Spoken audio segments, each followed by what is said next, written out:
naye tetuyinza kuleka olwo ate nze sekretary w'akakiiko ka finance committee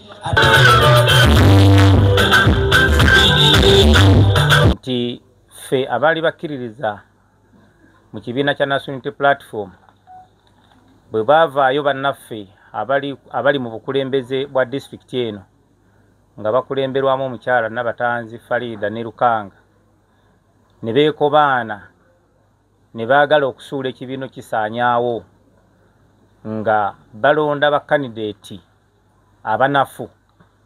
Kibiina kyaffe baatugamba nti tugende tukole ground era nga anaasinga okuba ne ground gwe tulowooza tigwe bajja okuwa kaadi y'ekibiina abeerenga akikwatira flag. Naye abakulembeze bano beekobaana ne balondamu abantu abanafu ennyo era batamanyibwa ne bw'otambula ne weetooloola bakuga tulaba bipande tulaba bifaananyi bo tetubalabako ngena nga basolicitinga sente nga batukuŋŋaanyaamu sente kaadi ezaali zisinziirwako gamba nti n'omuntu alina ground yo ground yaabwe yali ya sente. Tulina obujulizi obumala baatulyako sente ate ne bafundikira nga tebatuwadde na mukisa kukwatira kibiina kyaffe flag.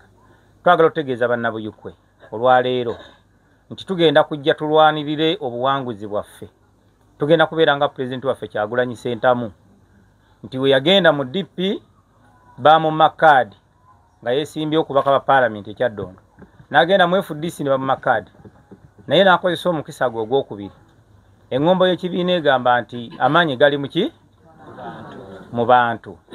Nolwekyo tugenda kukozesa ekyo kyova tusazeewo tudde eri abantu. Kakati nze Gasaaka Nabatanzi okuŋŋamba nti oyagala miliyoni 5 osobole okunsaka eninga bampe kaadi. Kitegeeza mangenda kujja mu district kujja kutunda ttaka kulya mu bannayuganda na bannabuyukwe lukwe sobole okubeera nga njyayo ensimbi zange. Ekyo tetugenda kukikola.